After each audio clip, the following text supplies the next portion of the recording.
Hi, I'm Larry Bartleet, and I'm joined by Mo. Hi, Mo. Hi. How are you? I'm great. How are you? Good, thank you. Awesome. Now, you just released your new single, singer-songwriter. Yes. Can you tell me about the history of that song? Yes. Well, it's another song that I've done with my friend Diplo. And we started writing it a year ago or something. And then, again, one of those songs where it takes a little while to get it in the right place. And then finally we did, and now it's out, and I really like that song. We wrote it in his house, and it was just it was one of those songs where all day we're like, oh, there's something magical about this one. So I'm just so happy that that we got to the finish line with that one. And that's from your second album, which is due later this year. Yes, it's gonna be in the album. The album is done now, finally. And it's going to be out later this year, yeah. Mm-hmm. What can we expect? Because we've already heard, so we've had Sunrise and Nostalgia from the album.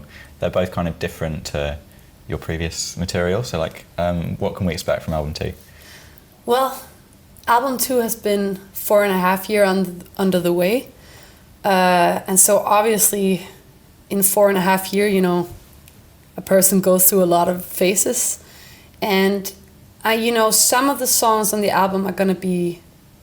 actually, to be honest, a lot of them has been written over the last 2 years. But still, it's been a journey. So there's going to be some sounds that, of course, is like a little bit in some different directions. But at the same time, because I've been working with this...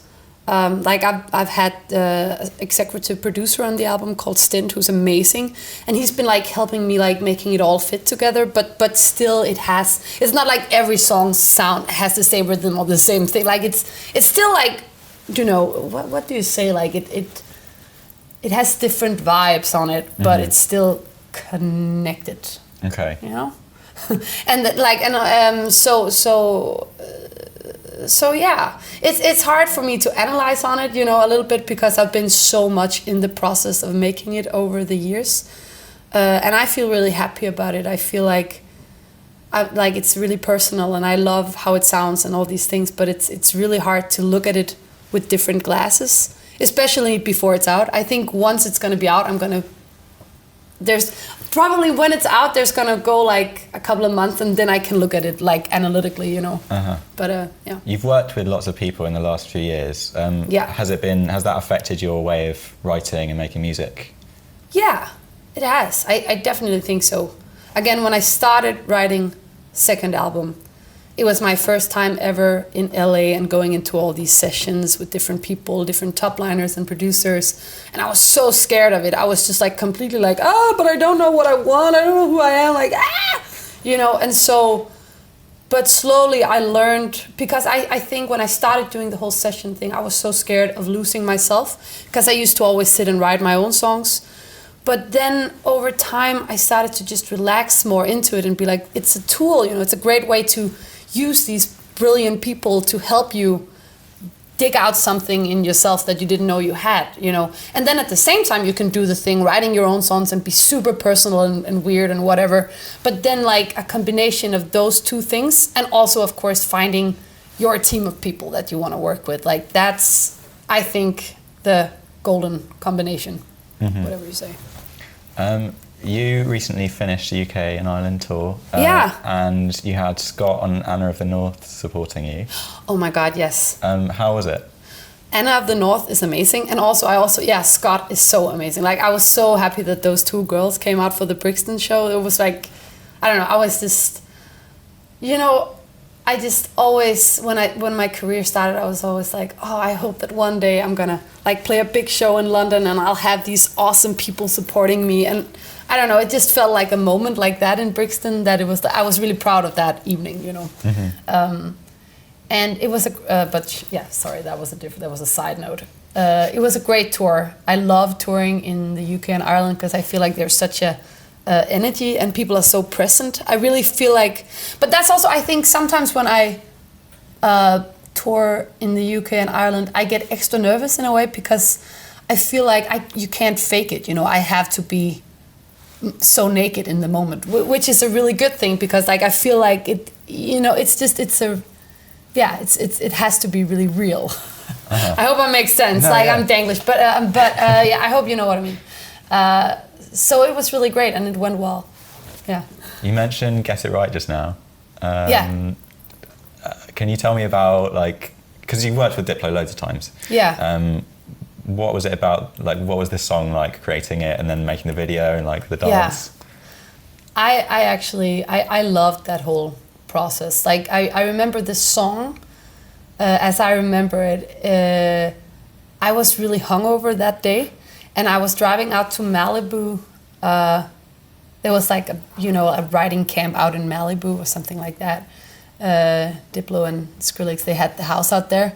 And then I came there and I was like, on the way, I was like, fuck, like I'm so unprofessional. I'm super hungover right now, and I'm gonna go in and write songs with these mega stars, you know? So I was really like, and then the line, like, I'm gonna get it right, for some reason just kind of like popped in my mind. Yeah, and then we got there, and Wes played me this awesome, piano, the ding, ding, ding, and I was just, feeling this, And also, again, when you're hungover, like, especially me, when I'm hungover, I'm like kind of emotional. I mean, I think everybody are, actually, but so I was really just like, feeling the moment with that, and then the song kind of wrote itself kind of quick. Yeah. And when was the video treatment decided? That was Wes, just Diplo, Wes, yeah, he just texted me with this little clip of two guys doing like a synchronic dance, and then and he was like, this should be the video, you and I would do and I was just like, fuck, yes, this is the fucking littest idea ever. Yeah. So and then it just went from there. I was like super nervous about doing choreography for like a whole track, because I'm like a horrible dancer. I'm not good at memorizing moves, but I was just like, this is the best challenge ever. So we did that, and we shot the whole video in like a half a day, and it was just super fun. It was one of the most fun shoots I've been on, because it was kind of nice, sometimes when you do music videos, like, look at the camera and be like, Well, this one was like just about like do the dance challenge, and it was so fun. Like, and I like sports, so that was like something like sportsmanship about it.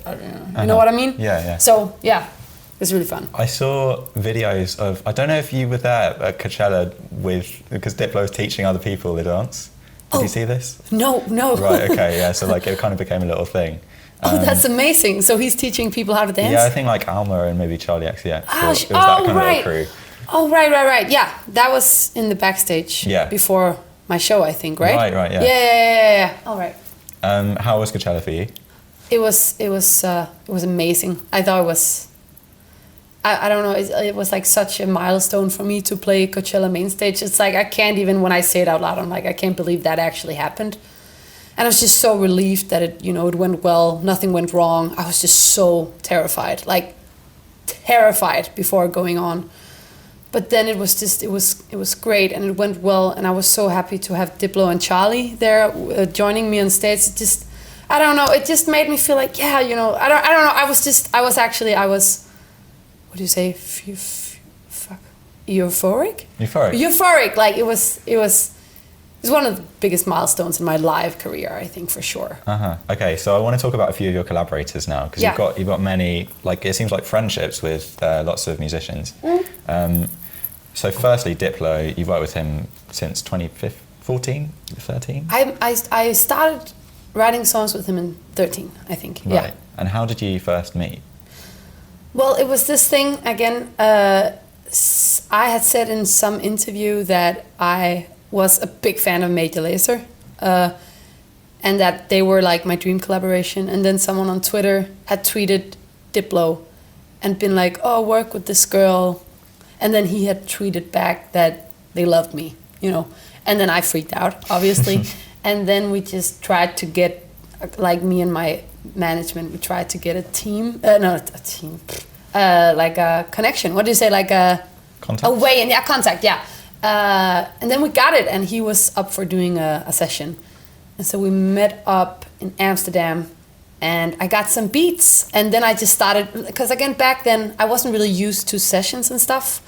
I always would just work on my own, and it seemed like that he was okay with that, so he just gave me a bunch of beats, and I started just working on it like crazy. I was like being like, oh, because it was like such a dream of me to collaborate with Major Lazer. I was like such a big fan of them. So I just work on that. And then I did the early drafts for Lean On, which I sent back to him, and he really liked that. And that was, I mean, obviously how the ball started rolling, whatever you say. And then you also mentioned Charlie XCX there. Yeah. When did you first meet her? I think first time I met her was somewhere in LA during the Grammy week in 14, I think. Just really briefly, like she was hosting a show with Lil Kim. And I was backstage drinking some of her vodka, and I got super drunk and I went home. That was first meeting. Right. But then I wonder when we started really hanging out, because it feels like now that it's been like I've known her forever. But because I mean we've been I guess first time I really hung out with her was when we wrote Drum, maybe. Again, I feel like that's not true though. But yeah, it's been a while. I guess in 15 we became friends or something like that. Yeah. And do you have like a favorite of the songs you've written together? Oh my, I mean, I love Porsche so much. I think it's an amazing song. But I didn't write a lot on that one, so it would be live if I was like, yeah, I wrote half of that one. Like, it was only little things, but still, I like that song. I think is so fucking dope. Yeah. Well, the song that seems to have started the whole your collaborative career seems to be Lean On. Yes. And that was. I think that was definitely. I mean, that's the, what do you say, like the. I don't know if this is right, but like that was like the biggest success I've had with a song ever. I mean, it was really big. Yeah. It was like the most streamed song ever at one point. It was insane. Yeah. I just remember that whole time when it started rising to the top, that it was just like, what's going on? Fuck. It was just such a rush, but also scary in a way. No, I mean, because it's like, what the fuck? What's gonna happen? Yeah. But such a high, like the biggest high in my life. Such a great feeling. Yeah, well, it must have impacted your career quite a lot. So much. It changed everything, like completely. So did your plans change then? Like, were you planning stuff and then it kind of all got... Yeah, but in a good way though. Well, because I was, at the time when it came out, that was when I was in LA doing all these sessions with all these different new people. And I was, as I said, kind of terrified because this was so new for me to do that thing. I was like, oh, who am I? What is second album? I don't know. And then that thing happened with Lean On, which obviously was the best thing that could possibly happen. But also it's like now, like then all of a sudden, all these people that I've been dreaming to work with, like just producers and stuff, like were like open to work with me. And again, I was already like kind of lost in like, what is the next album gonna be like? And so I kind of just went with that high of Lean On, like, yay, and then I'll figure out what's gonna happen with my own thing at some point, woohoo, and now it's been 4.5 years, almost. Was that answering the question? Yeah. Yeah, okay, great. So we talked about Diplo and Charlie, that you said they're both kind of innovative and changing with the times. Yeah. Or definitely Diplo. Yeah. And Charlie's sort of spearheading this quite really interesting pop movement. Do you feel it's important to you to also kind of do the same thing? Yeah. I mean, that's the dream always, is to push the borders of whatever area you are in. Like, you always want to not just echo whatever's out there. Like, as an artist, that's what you, at least for me, like, that's what I dream of doing, is doing something where people will be like, oh, that's different, but it's still something I can relate to, because that's a way of, moving forward. Mm-hmm. So yes, but I think everybody's different. So you got to do it in your own way. Like, again, I cannot just, and I don't want to just copy whoever I think is dope. And then, you got to find your own way where it feels comfortable as an artist, but also as a human, because that's when you'll shine, when you feel 100% comfortable in it, but you're also pushing it, I just wanted to touch on briefly your appearance with Dua Lipa, Alma, Zara Larsson and Charlie on Radio 1's That was Live Lounge. So great. It was so fun. How did that come about? Well, I think Dua just texted me and said she was doing this thing. And And I was just like, totally, I want to do it. That's such a cool idea, like such a great idea. And I was touring in America at that time, so it luckily all fit together. So I flew in and we did the thing. And I just remember feeling like feeling like you're in such a good company, like with these nice, cool, awesome, badass women, and like they're all big stars, but they're also just humans, you know. And I just being in that forum, just was such a great experience.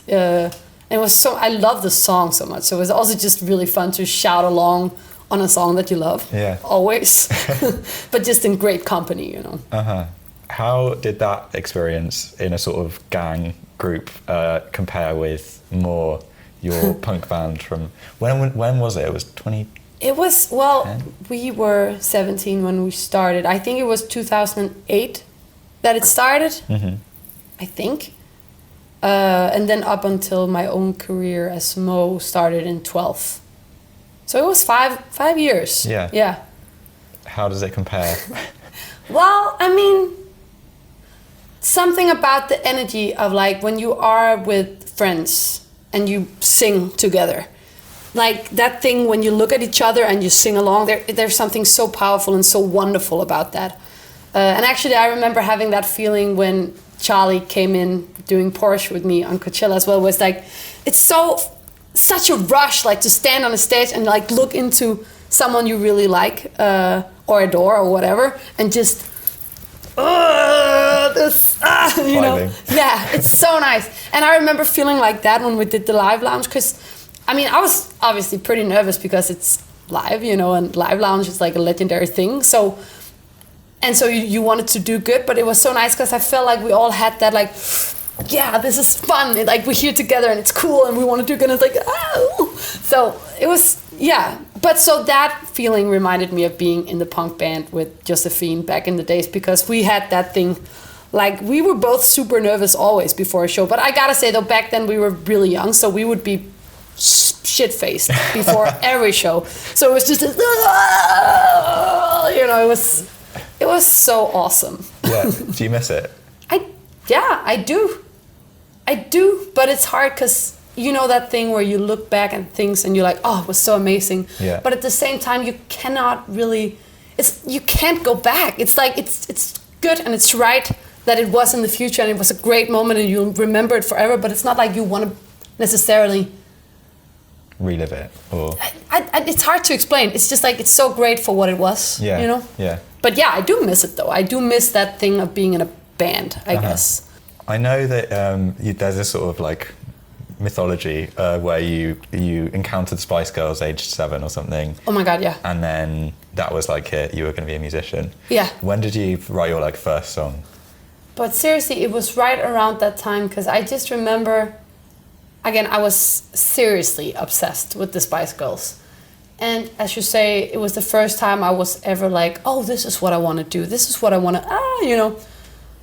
And so I think I started, because again, I don't come from a family, like there's no artist almost. Well, actually my granddad, he was a painter, an artist, but there's no musicians in my family. So, and like people in my family, they don't have like knowledge of music like that. So I didn't know where to start.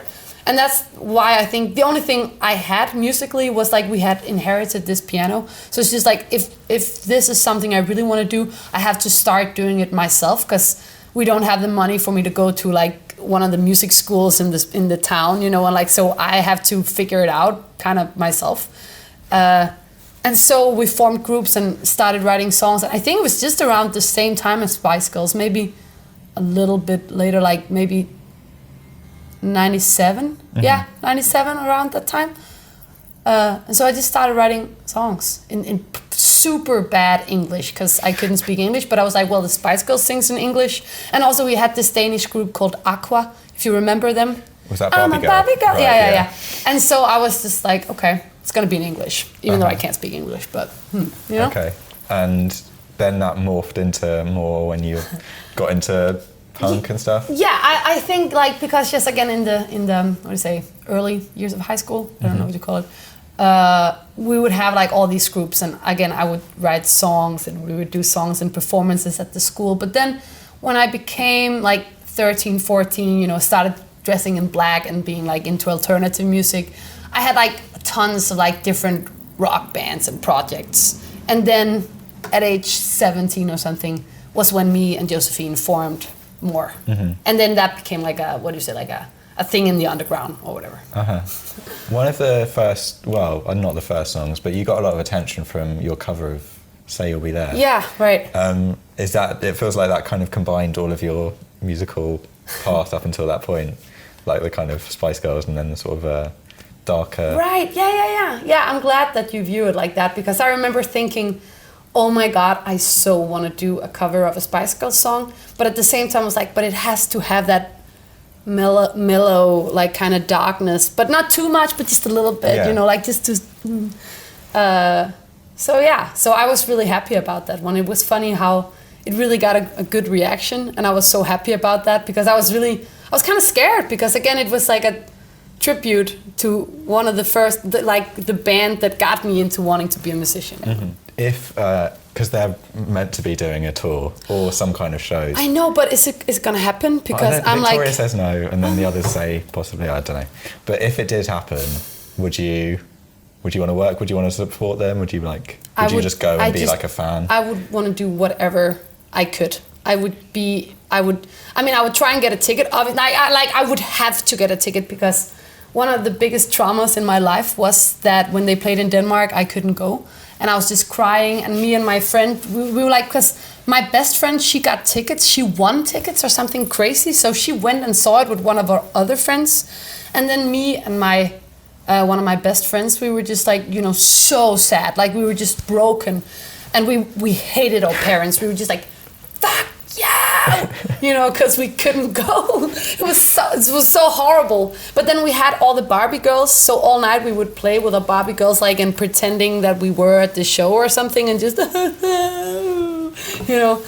It was but yeah, so anyway, to answer your question, yes, support, going as a fan. I don't care, I want to see it if they play ever, and I really hope it will. Oh shit, yeah.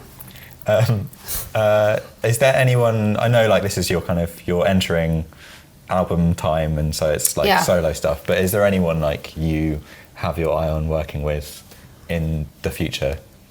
I mean, it's a really hard question, because there's so many, and always when I then start naming people, I'm so scared of leave someone out. I'm so scared of leaving someone out, because like there's honestly a lot of people that I admire, both like really big, but also like more up and coming. I mean, you know, I worship Kendrick Lamar, so I mean, of course, but I mean, you know, he's so big. But I mean, that's a big dream.